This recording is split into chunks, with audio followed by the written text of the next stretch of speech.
Hey guys, welcome to the video. Salt here. Today we're going to be going over the new primed weapon, the dual Zoren Prime. Now, just a little bit of a disclaimer about my builds is that they are done without external buffs or influences, and so I leave it up to the viewer to come to their own intelligent conclusions when they do add those external things.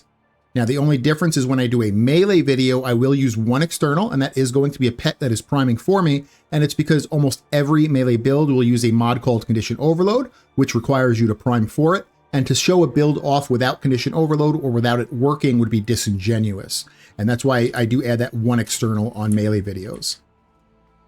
Okay, we have the top commenter and the first commenter of the last video. It's the same person, it's Pepper the short one. Our recent supporters are Nice Bear, Colonel Suro 6, and Alfofo. Thank you so much for your support. And of course, we're doing the dual Zoren Prime today. Let's go ahead and head down into the arsenal here.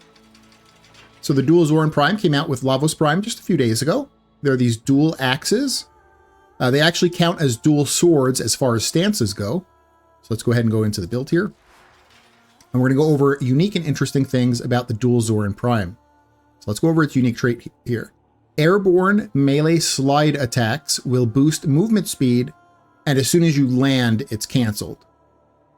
So this is kind of paying homage to the old coptering that used to be in the game before bullet jumping was a thing. Coptering was a way for people to move quicker in the game. They would just slide attack throughout a mission and be able to move quicker. And then when bullet jumping was added, that kind of wasn't a thing anymore. Now, this unique trait it's okay. You'll use it sometimes randomly, probably without even realizing you're doing it.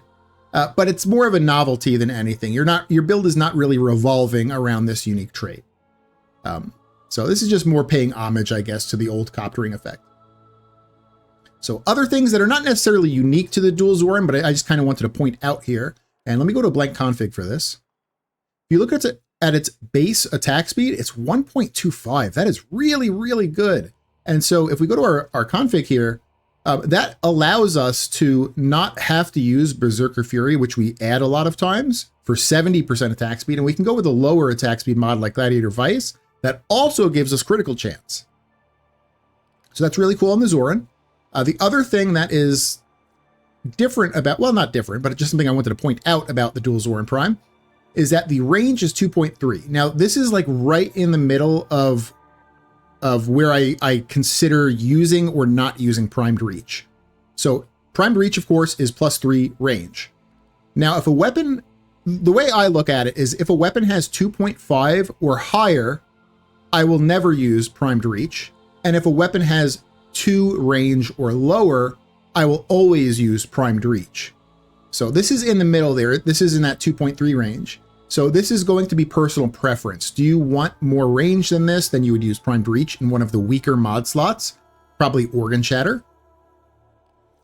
Or do you not want to use primed reach because maybe you think this is enough, which I'm going to do. I'm not going to use primed reach here. And then you would be able to use more damaging mods. So, you would use Organ Shatter here. So I just wanted to point that out there because it is kind of like right in the middle of the range where I consider not or using primed reach. Okay, and I think that's about it there. And it also has a very high slash weighting, which is kind of cool. So let's go over the mods on the dual Zoren Prime here. We're going to have Voltaic Strike. This is the 6060 Electric. The reason we're using this, I'm going to go ahead and skip ahead to the Arcane here, is because we're using Melee Influence. On a Melee Electricity status, 20% chance for elemental melee status effects to apply to enemies within 20 meters for 18 seconds. So to trigger Melee Influence, we're using Voltaic Strike. The next mod, Galvanized Steel. This is going to be for crit chance and crit damage, 110% crit chance and 120% crit damage. The next one is going to be Organ Shatter for 90% critical damage, Gladiator Might for 60% critical damage and 120% critical chance. Condition Overload is going to be for plus 80% melee damage per status type affecting the target. Our melee primer, our pet is going to be putting 8 to 9 guaranteed statuses on enemies around us. So that's going to be about like 700 to 800% extra flat damage. Gladiator Vice is going to be for plus 30% attack speed and 120% critical chance. Blood Rush is 440% critical chance. Weeping Wounds is 440% status chance. For the stance, I'm going to be using Swirling Tiger. However, I will go over all the stances. So everything is going to be timestamped. So there'll be a timestamped section for the stances. In the Tennokai slot, there are a few options here. Let me go to Exilus here, and we'll... the two top DPS options are going to either be Disciple's Merit or Dreamer's Wrath. So let's talk about Disciple's Merit first. This is going to let you Tennokai anytime you hit 4 regular melee attacks. Your Tennokai will come up. So it's very consistent. You basically will know when it's coming up. Very predictable. So this lets you Tennokai the most out of any other mod. Dreamer's Wrath also lets you Tennokai way more often than any other Tennokai mod. I would say less than Disciple's Merit, but it's still very often that you'll be able to Tennokai. However, it's still random here. It doesn't occur after every 4 attacks like it does with Disciple's Merit. However, with Dreamer's Wrath, you get extra critical damage on your Tennokai attacks. So both Dreamer's Wrath and Disciple's Merit are the two top DPS ones. Keep in mind, the critical multiplier for the dual Zoren Prime, the base, let me go to a blank config again, is, I don't think it's actually 4.4. I want to say it was 3.4. I don't know why it's showing 4.4 there. But the base critical multiplier of this was very high. So you actually probably would get a lot of value out of Dreamer's Wrath here. So it's hard for me to say which would be better, Dreamer's Wrath or Disciple's Merit. They're both going to be the top DPS ones. You can kind of pick which one you like. Do you want more predictable Tennokais? Disciple Merit would probably be the pick there. The other one that I will always point out is Opportunity's Reach, and this is going to be for people that have bad reflexes, like myself. I have very bad reflexes, and if you are not good at pressing your Tennokai button on time, if you press it late, you'll actually lose all of your combo, because Tennokai basically lets you heavy attack without losing your combo. That's like the whole purpose of Tennokai. But if you Tennokai too late and the little symbol goes away, now you're going to lose your entire combo when you go to heavy attack. Well, Opportunity's Reach gives you an entire 4-second window to be able to press that button. It also gives you extra range on your heavy attack too, so it does give you something extra, although I don't think it's going to be as strong as Disciple's Merit or Dreamer's Wrath. So Opportunity's Reach is more for people that are a little bit slower, don't have great reflexes like myself. However, on my builds, when I showcase the gameplay, I always do the max DPS one, so I'm going to either use Dreamer's Wrath or Disciple's Merit. On this weapon, I'm picking Disciple's Merit. The Arcane, we already went over. So I think we're pretty much good on the build here. So this is how you build out the dual Zoren Prime. I want to show off the stances next, because there are 3 different stances here. If we go to the stance slot, there is Swirling Tiger, Crossing Snakes, and Carving Mantis. You'll actually start with the polarity for Swirling Tiger, which I personally like. A Swirling Tiger, I think, has the best forward light combo. However, some of these others have other good combos as well, and I'll show them all off here. Something else I wanted to mention that was very, very annoying about the dual Zoren Prime is that you actually start with 2 dash polarities and one of these little D polarities. What is this? Vazarin. So you start with 2 Naramon and 1 Vazarin polarity. Well, if you look at our build here, it's all checkmark polarities. It's all the Madurai polarities. So, like, the game starts you with a bunch of useless polarities, which made me a little bit salty. I'm like, man, I'm going to have to, like, forma over these anyway. They don't really help me in any way. The only way they would help you is if you want to, like, go with a Fever Strike build over Voltaic Strike. Like, maybe you're getting electric in some kind of external source, then maybe you would put Fever Strike here, and so you'd use a dash.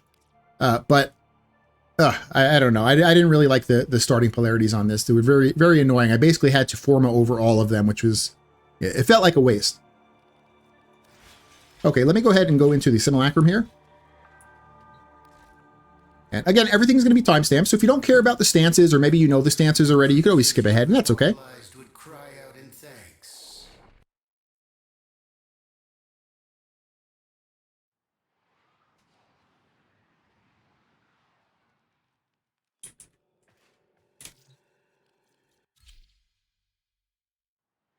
So we're going to start with Swirling Tiger first. Actually, you know what? Let me show the unique trait. Let me show that you move quicker while you're in the air when you do a sliding attack. So let me jump in the air, do a sliding attack here.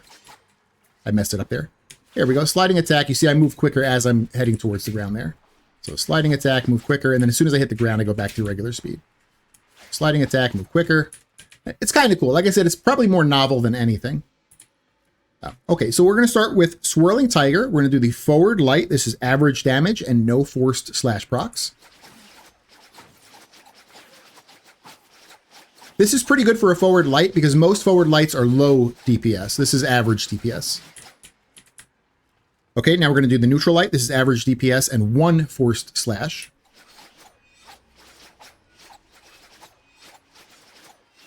Okay, now we're going to do the forward block. This is high DPS, but no forced slashes.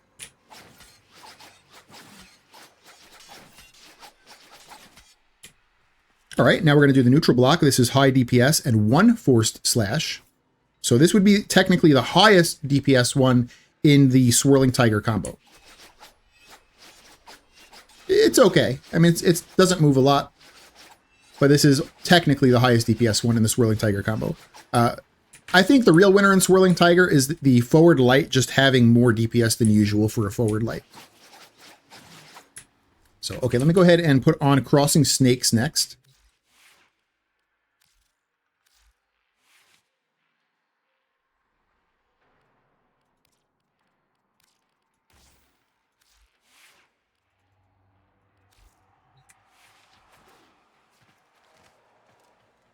All right, we're going to start with the forward light. This is going to be low DPS and no forced slashes.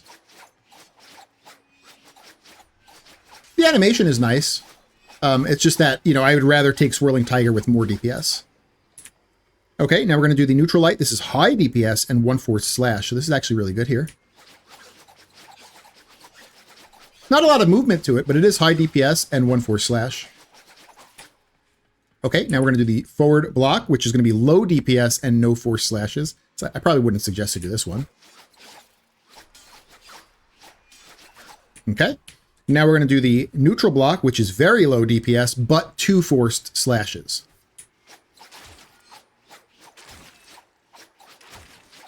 Sounds like it might have a slam in it. I don't see the slam animation, but it kind of sounds like it. All right, so that's Crossing Snakes there.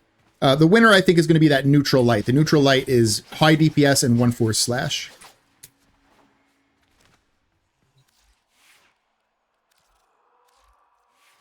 All right, and now we're going to put on Carving Mantis, which is the last one.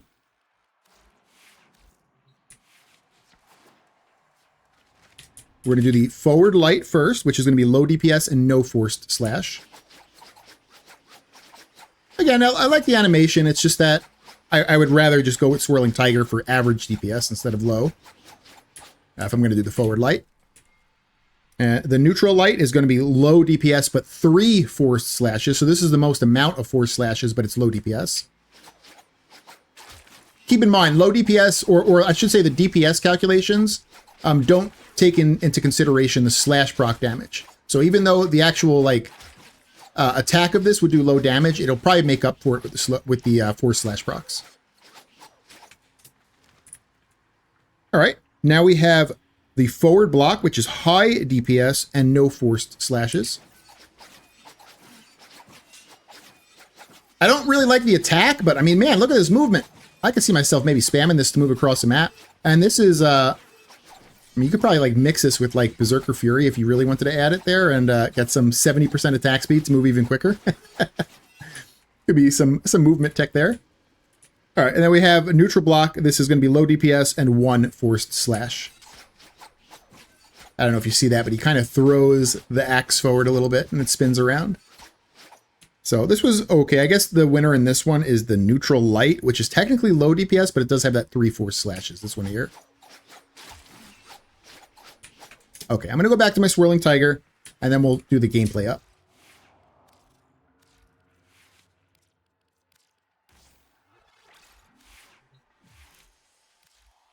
So, you know, come to your own decision on what stance you want to use.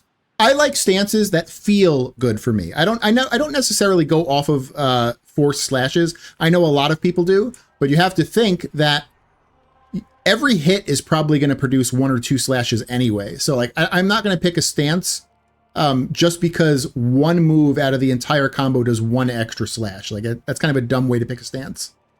So we're going to do Void, Mott, Steel Path, Solo, and we'll show this bad boy off here. And of course, I'm using my Dirija, which is a melee primer. That's the external that I'm using.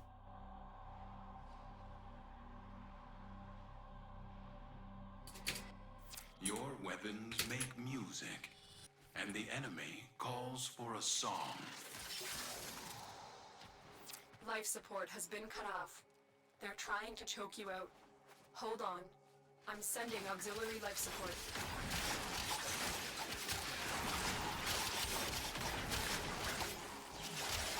I'll try to mix in some of the slide attacks while I'm jumping in the air.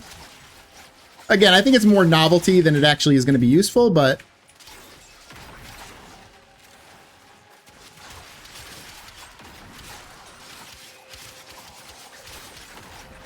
I feel like every melee video I get a two-story tile set like this. At least melee influence can carry you in two-story tile sets, because it'll still damage like dudes all around you.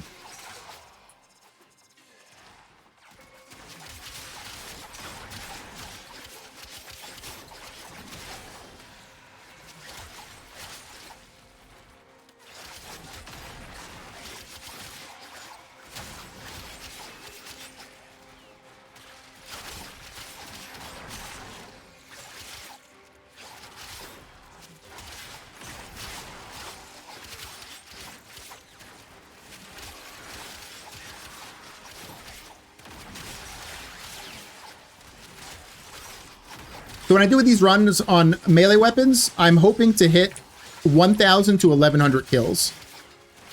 If it doesn't hit that mark, it's not really that great of a melee weapon. I think this will hit that mark pretty easily, though. The tile set's not going to help it, unfortunately. This is a weird tile set for a melee build. 2 floors, but again, melee influence kind of carries it a bit, because it'll do damage above and below me.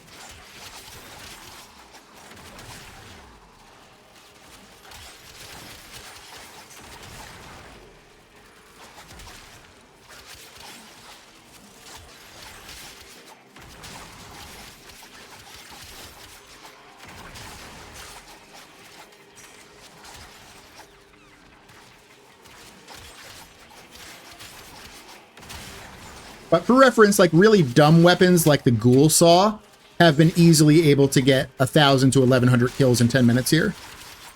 So it really has to hit that 1,000 to 1,100 kills for it to be like a viable melee weapon.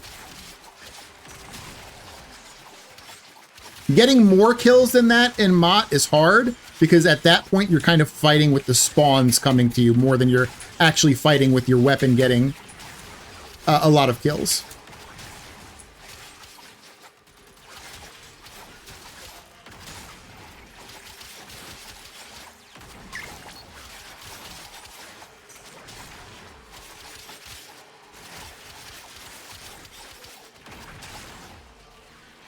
So you'll see weapons like the Ghoul Saw appearing to be as strong as the let's just say like the dual Ichor and Karnan, just because it's not necessarily that it's the same, it's that you're fighting with the spawns at a certain point.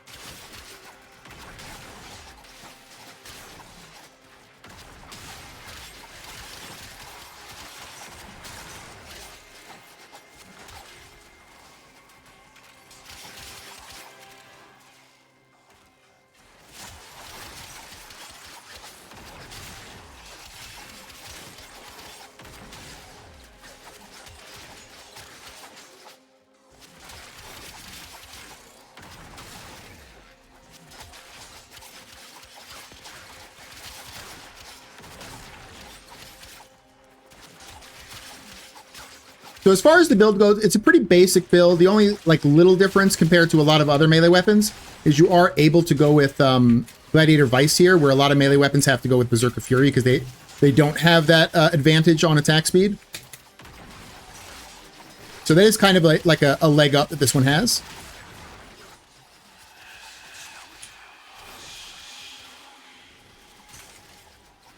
Got Mania up. Let's try to take him out here. Completely missed that heavy attack and I fell into the water. I also must have Tenoki'd wrong because I lost my melee combo. Come on, Salt. Pay attention here.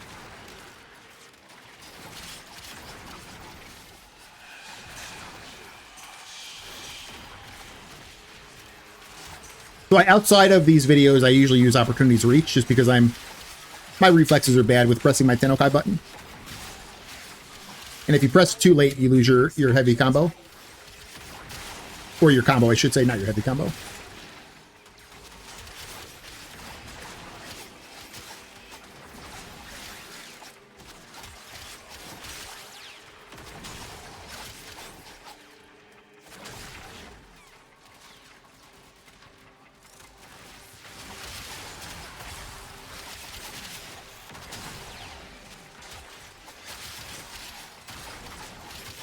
The heavy attack on this is kind of cool. It does like a little cross. Let me see here. You see that right there? It's a pretty cool heavy attack. I like it. It's better than a lot of heavy attacks in the game. A lot of heavy attacks in the game are very clunky. This one's decent, and it at least hits a lot of things in front of you.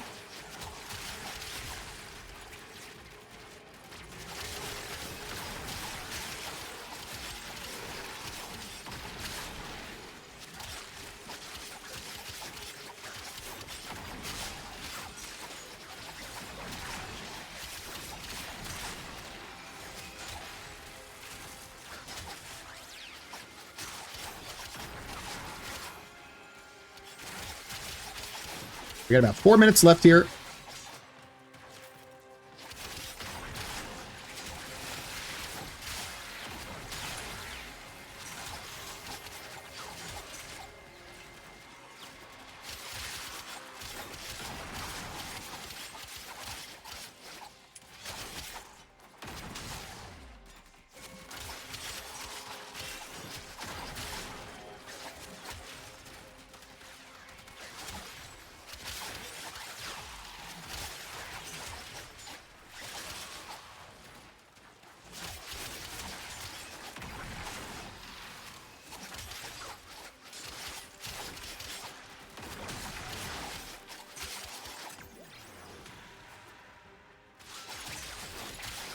So on Mott, it's very easy to test melee weapons to see like which one is better than which, because they won't like max out their kill per minute values on Mott where they have to worry about spawns. Usually, some really, really powerful ones will. But like a lot of the meta weapons on Mott will still be like 900 to 1,000. And at that point, you're not fighting with the spawns yet. You're starting to fight with the spawns more at like 1,100 to 1,200. But melee weapons, it's very easy for even a bad melee weapon to reach 1,000 to 1,100 kills in 10 minutes. So it's less easy to judge which is better than which. However, you can judge if a weapon is just bad. If it doesn't hit that 1,000 to 1,100 mark, then it's not going to be as good as the ones that do.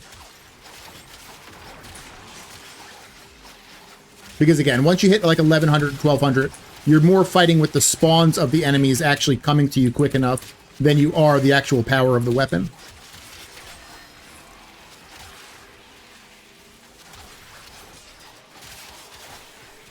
You know, I just wasted my heavy there again. I don't necessarily think the Ghoul Saw is as strong as the Dual Ichor in Karnan. However, if you look at the kill numbers, they're very similar, and that's just because you're fighting with the spawns at a certain point. I think you guys kind of understand that, though. Oh my goodness, what happened there? I went flying into the air.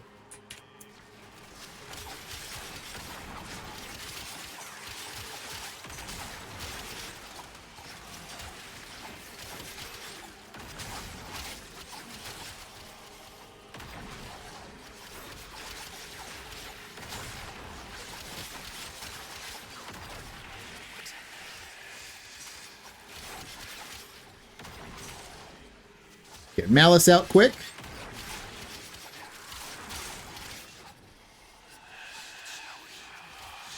Got about a minute left to work on our kill numbers here. I did mess up like 2 times on my combo, where I lost my combo, I think at least twice, maybe even 3 times during this video. So keep that in mind, but again, as long as we hit that 1,000 to 1,100 mark, we know that this is at least competitive with the other melee weapons that, you know, are good.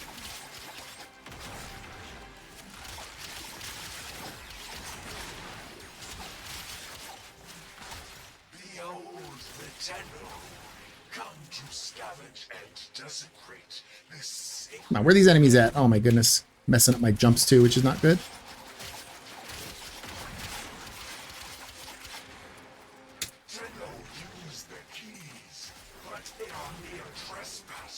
Yeah, about 5 seconds. Come on. All right, that's 10 minutes. That's 10 minutes. Let's find the extraction. Up here. Let's take a gander at our kill number here. 1,068. That's very good. That's in line with the other good melee weapons in the game. So we know it's not a bad one. Again, it's harder on Mott to test if a weapon is better than other melee weapons by looking at the kill per minute. The only thing you're really looking at is if a melee weapon hits 1,000 or 1,100 and over. If it hits under that, it's not as good as the others. I was pretty confident that this one was going to be good, though, because it has a very good critical damage multiplier already and a very good starting attack speed. The only negative about it is that it has that 2.3 range, which is not that much of a negative, really. It's almost at the range where I wouldn't even worry about it at 2.5. So, like, it's not that far off. And if you really were worried about it, you could put, like, primed reach over one of the mod slots.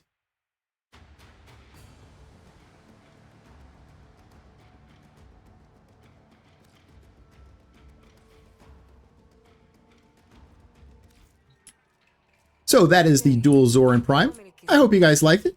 If you liked the video, consider giving it a like. If you haven't subbed yet, consider subbing or tell me what I can do to earn your sub. And I hope you guys have an amazing day. All right, bye.